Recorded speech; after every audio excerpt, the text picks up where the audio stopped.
There's been no shortage of good games lately, but every now and then a few stand out, not just because they're polished or popular, but because they offer something that genuinely sticks with you.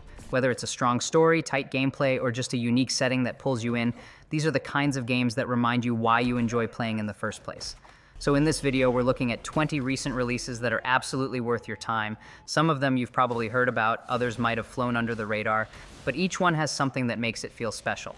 No hype, no overpromising, just solid games that deliver in their own way.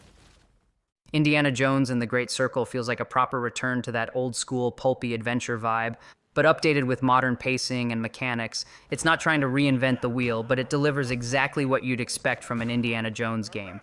Exploration, puzzles, platforming, and a fair bit of action. The first-person perspective works surprisingly well here, especially during puzzle segments and traversal, and it adds a bit of immersion that a third-person view might not have captured as neatly. There are some stealth elements too, but nothing overly complicated, just enough to mix things up. What stands out most, though, is the way it captures that old Spielberg-like tone, the sense of history being unearthed, of ancient secrets, without being overdramatic. It's got that mix of danger and discovery that the movies were known for. It's not the deepest game out there, but for a straightforward, well-polished action adventure, it's definitely satisfying to play through. Quel rumore. Meglio dare un'occhiata.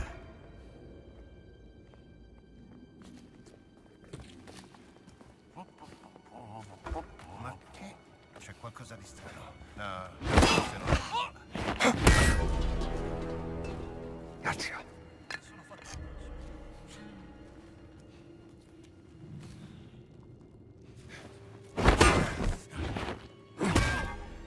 Black Myth Wukong has been hyped for years, and now that it's out, it's pretty easy to see why it got so much attention.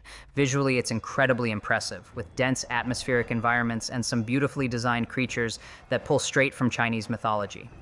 But beyond the visuals, the gameplay holds up. It follows that familiar action RPG formula with a bit of Souls-like DNA, methodical combat, stamina management, and boss fights that demand you learn patterns instead of just button mashing your way through. The transformation mechanics and mythical abilities give it a unique flair, and it's refreshing to play a fantasy game that leans into a different cultural mythology instead of the usual Western tropes. That said, it can be a bit punishing in places, and it definitely leans more toward fans of precise, timing-based combat. If you're someone who enjoys a challenge and appreciates strong art direction, there's a lot to dig into here.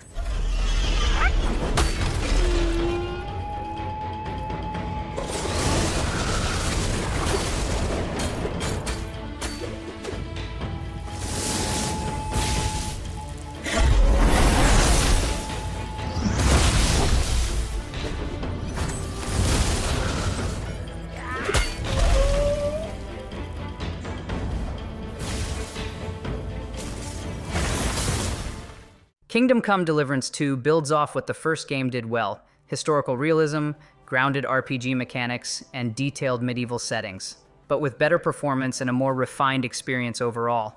It still leans heavily into the slow burn style of gameplay where progression feels earned and every decision matters, especially in conversations and quests. Combat is still clunky in a way that's deliberate. It's not fast or flashy, but more measured, mimicking the weight of real sword fighting. Some players might find that off-putting, but if you're into immersive sims or historical settings, it really works. The world feels more alive this time around too, with improved NPC behavior and daily routines. Story-wise, it picks up right after the first and continues the political drama with new conflicts and personal stakes. It's not a quick game by any means, but if you're looking for something that rewards patience and attention to detail, it's a great way to get lost in medieval Europe again. Do it!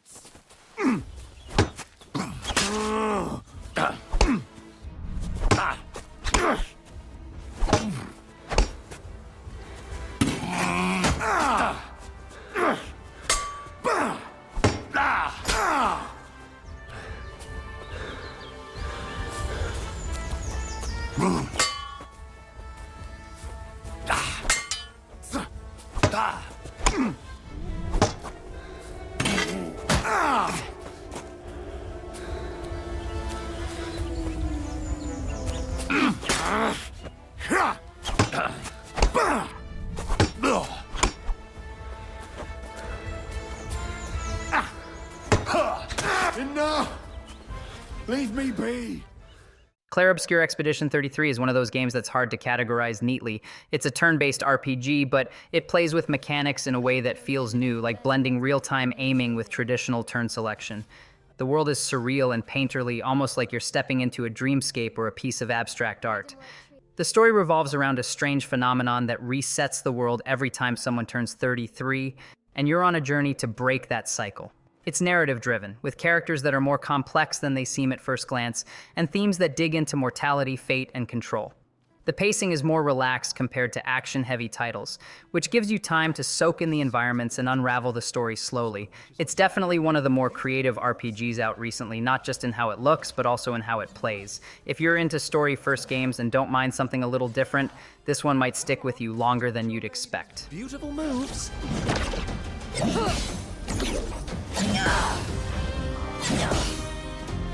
That was splendid. One more time.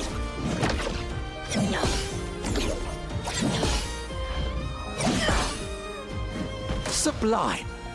One last time.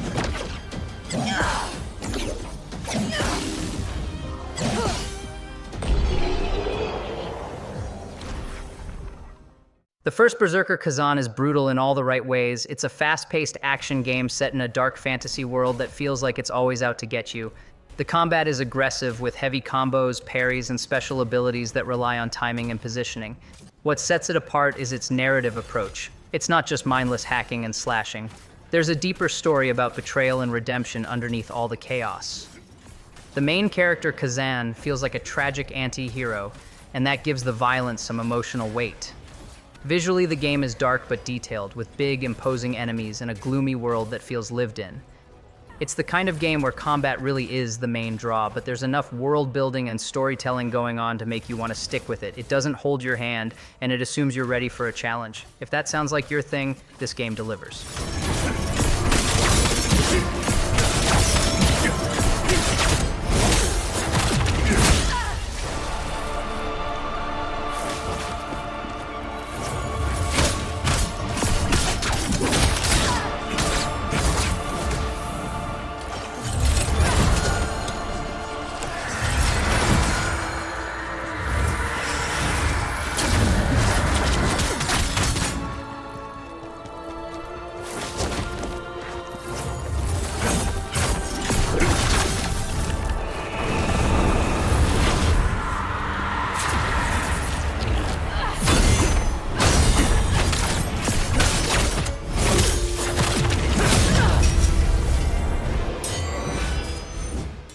Avowed is Obsidian doing what they do best, building a world that's rich in lore, filled with strange factions, and offering you a bunch of ways to tackle just about everything. It's set in the same universe as Pillars of Eternity, but you don't need to be familiar with those games to enjoy this one.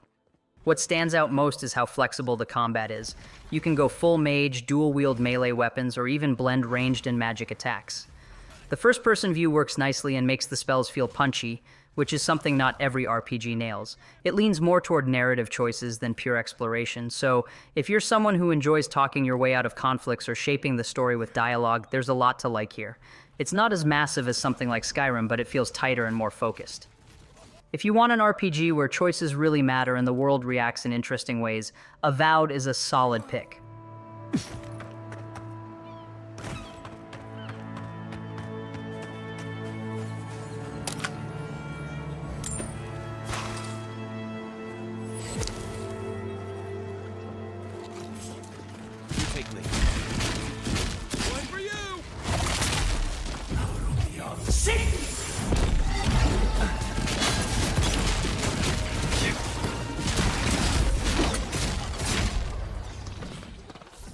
Dynasty Warriors Origins feels like a fresh start for the long-running series.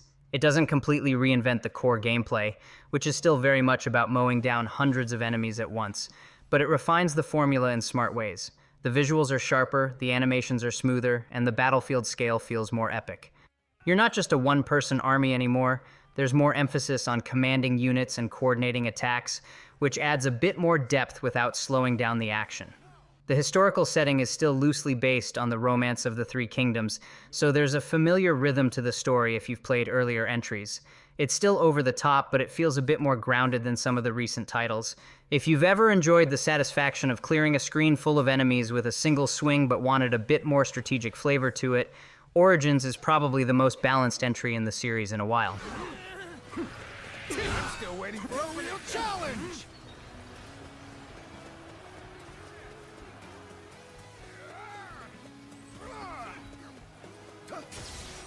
Feel my wrath! An opening! Time to act. I've been waiting for this. Can't believe this! The enemy officer has been defeated. The Silent Hill 2 remake brings back one of the most iconic psychological horror games, and it does so with a lot of care. The visuals are completely overhauled, and the foggy, oppressive atmosphere has never looked better. But more than the graphics, it's the mood that they've really nailed. The game still leans heavily on the quiet, unsettling moments, the kind where nothing's really happening but you feel uneasy anyway. The story of James Sunderland looking for his deceased wife in a town that seems to reflect his own guilt still hits hard, even decades later. The combat system is updated and movement feels more fluid, which helps with immersion. It's not about jump scares or cheap thrills, it's a slow burn focusing on psychological tension. If you've never played the original, this is a good way to experience one of horror gaming's most influential stories. If you have, it's a solid reimagining that doesn't ruin what made the original special.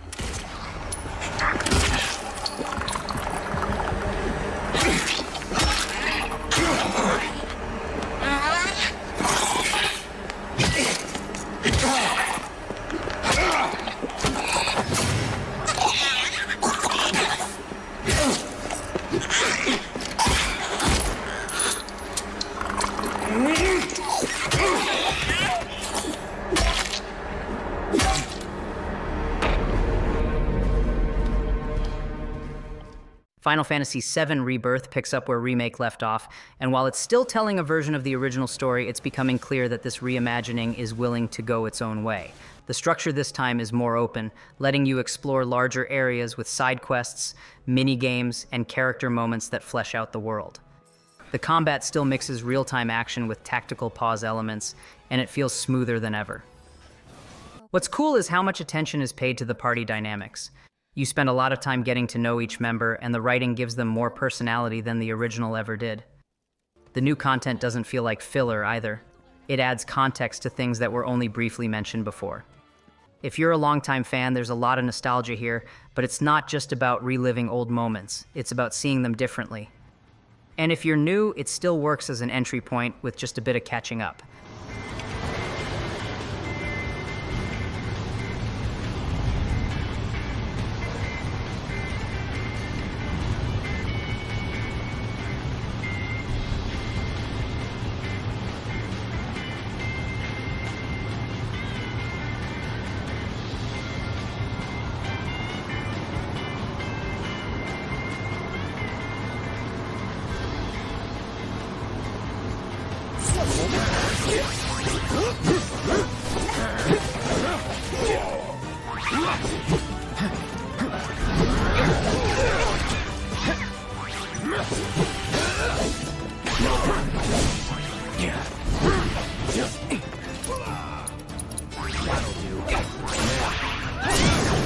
Let's do this.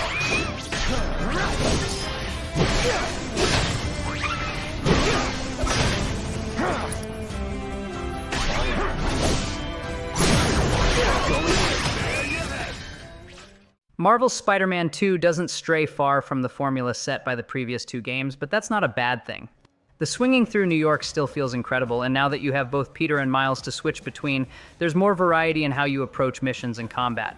The story focuses a lot on duality, responsibility, power, and how each character handles those things, and it manages to strike a good balance between spectacle and emotional depth.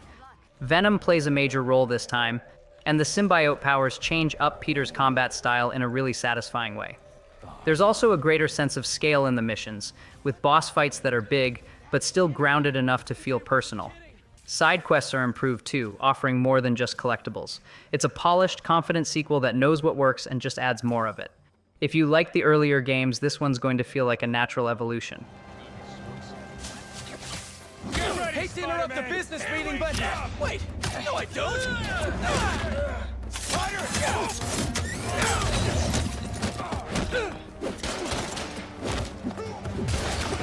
Oh, you okay, man? Got an angle on him!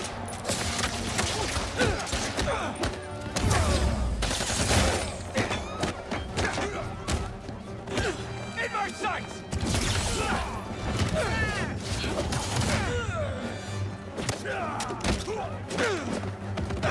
He's throwing that thing! We got this! See?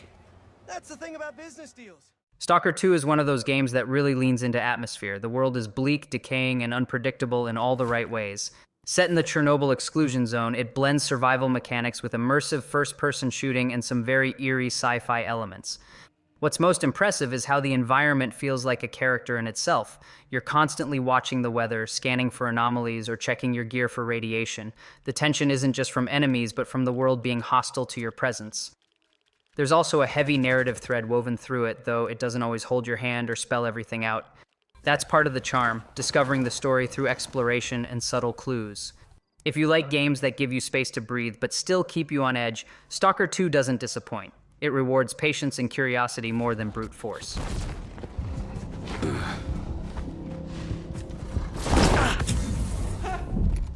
What the hell are you doing here? Stop there! Get out of here! You're gonna get the George, you You brought the thing here? I'm dead!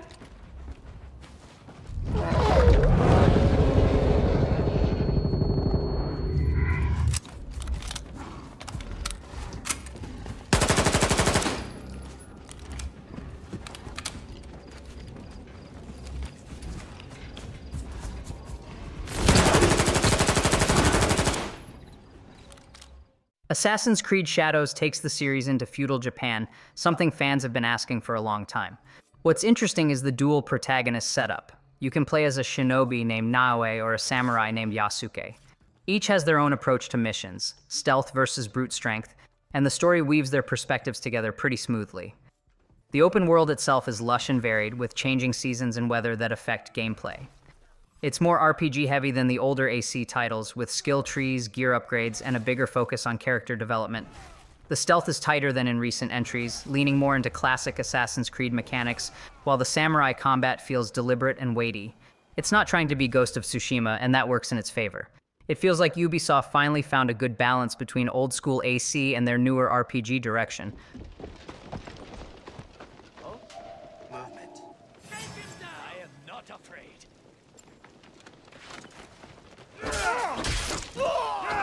Die so easily!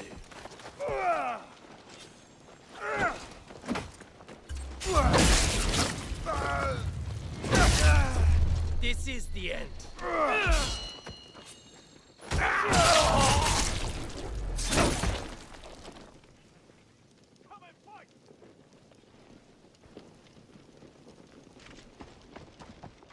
AI Limit is a lesser-known title, but it brings some interesting ideas to the action RPG space. Visually, it leans heavily into a post-apocalyptic, high-tech aesthetic, lots of neon, shattered structures, and biomechanical enemies. The combat feels fast and responsive, somewhere between Nier, Automata, and Dark Souls in pacing, though it's a little more forgiving. You play as a synthetic human named Arisa, trying to piece together the mystery behind the collapse of civilization. There's a blend of exploration, boss battles, and resource management, and while the world isn't massive, it's dense with hidden lore and side content.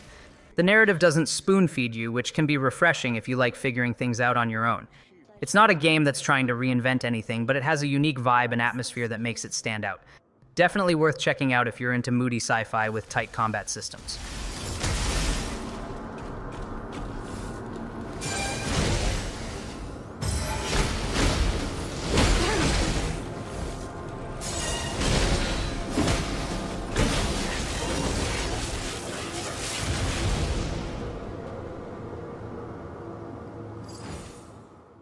Like a Dragon, Infinite Wealth continues Ichiban's story while also bringing back Kazuma Kiryu, and it's honestly one of the series' most emotional entries.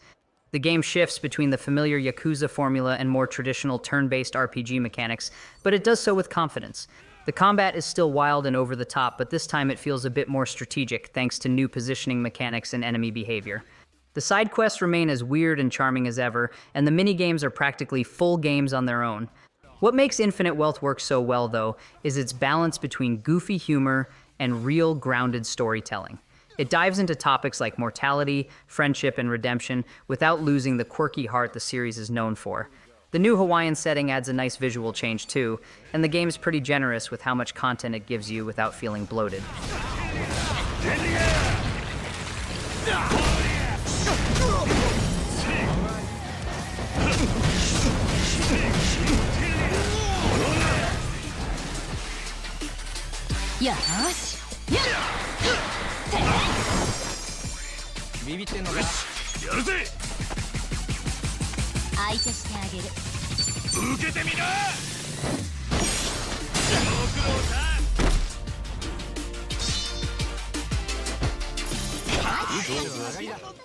Nine Sols is a game that blends hand-drawn 2D platforming with deep lore and tight parry-based combat.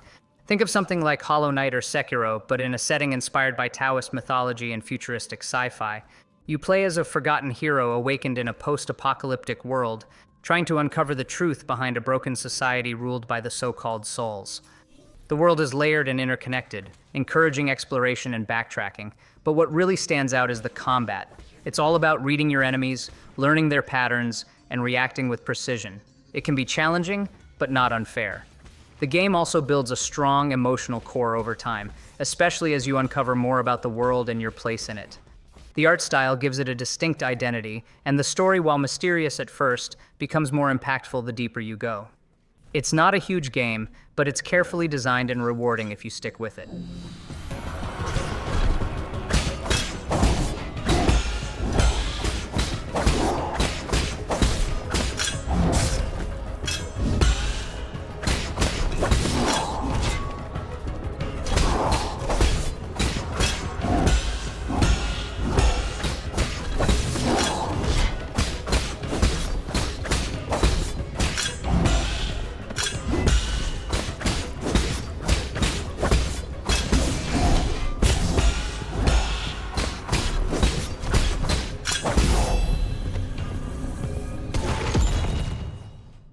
Banisher's Ghosts of New Eden is a character-driven action RPG that leans heavily into its emotional storytelling. You play as a duo, Red, a living ghost hunter, and Antea, his partner who has become a ghost herself. That dynamic creates a unique tension throughout the game as you're constantly weighing your emotional attachment against your duty. The world is dark and supernatural, but it's not horror for the sake of scares. It's more about atmosphere and grief. Combat has a nice flow to it, letting you switch between Red and Antea to handle both physical and spiritual threats. The dialogue choices actually matter too, impacting the fate of various characters and even the game's ending. There's a clear focus on narrative, but it doesn't forget about gameplay either. It doesn't have the biggest budget, but it makes the most of what it has by focusing on strong character moments and solid, responsive combat mechanics. Think you can take on a ghost?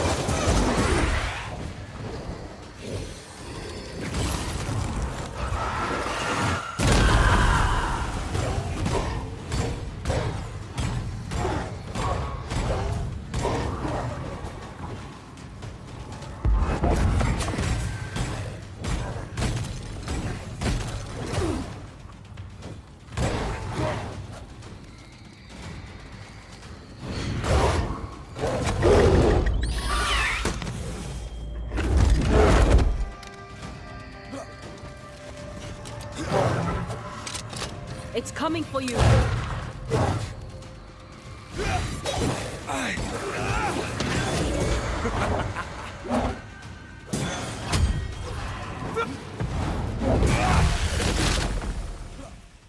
Another Crab's Treasure is a weird little game in the best way possible. It's essentially a Souls-like, but instead of grim knights and demons, you play as a tiny hermit crab in an underwater world full of junk and discarded trash.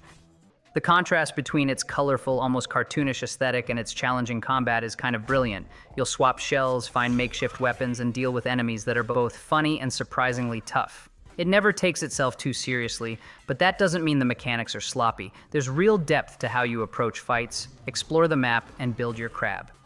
It's a great example of a game that knows its identity and leans into it fully. Whether you're here for the platforming, the combat, or just the quirky setting, it offers something different from your typical action RPG. Plus, it's surprisingly thoughtful about environmental themes without being preachy.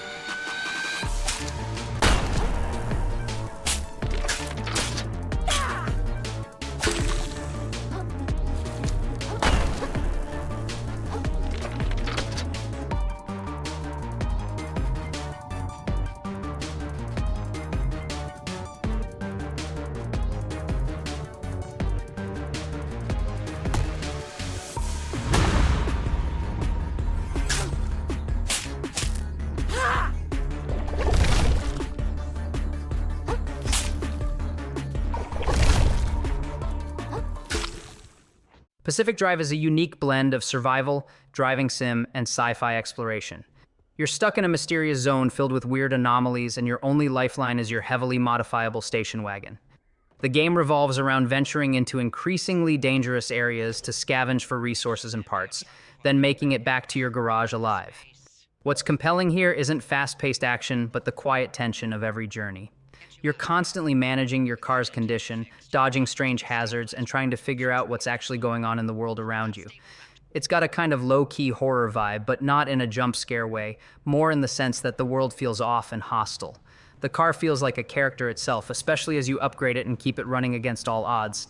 It's a slower-paced game, but one that rewards players who enjoy atmospheric experiences and careful planning.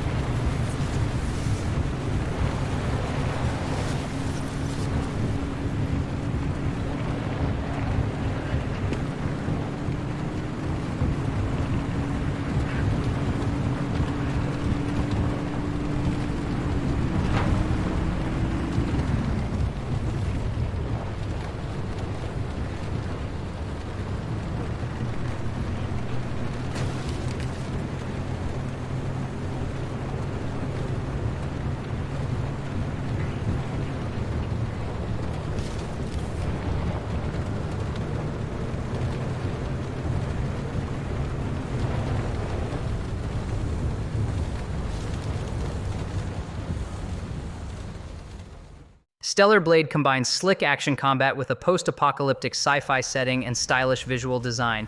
You play as Eve, a warrior trying to reclaim Earth from a strange alien force, and the game wastes no time throwing you into intense combo-heavy battles. The combat is flashy but precise, with dodge timings, parries, and special attacks all coming into play. What sets it apart is how smooth everything feels once you get into a rhythm.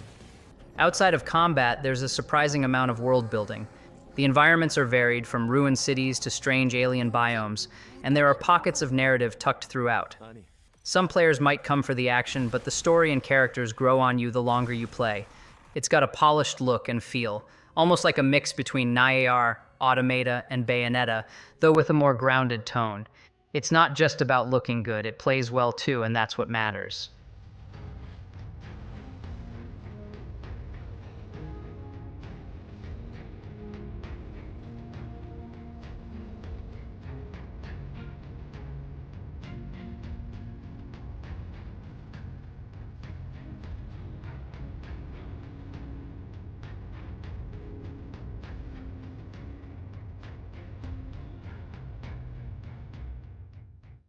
The remake of Until Dawn takes the original cult hit and gives it a serious facelift. The core idea is still the same. You control a group of friends stuck in a mountain lodge trying to survive a night filled with supernatural threats and psychological horror. But with updated visuals, tighter controls, and refined pacing, it feels more immersive than ever. It's still very much a narrative-driven game, so if you're into player choice and branching storylines, this hits the mark. Every decision you make affects who lives or dies, and the butterfly effect system makes it worth replaying just to see how things change.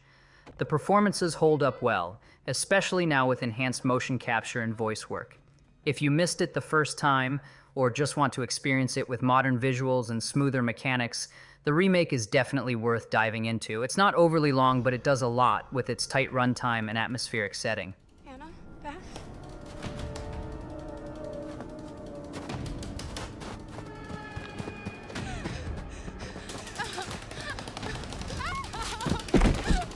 Hannah!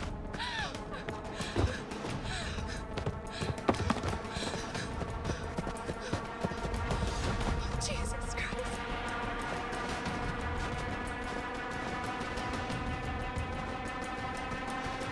No! No! Get back! Fuck! No! That's the list. 20 recent games that are genuinely worth checking out. Some are big, some are a little more niche, but each one brings something interesting to the table. If you've played any of them already, let me know what you thought, and if there's a game you think should have made the list, drop it in the comments. I'm always curious to see what others are enjoying. Thanks for hanging out, and if you found something new to try, that's what this was all about. I'll catch you in the next one.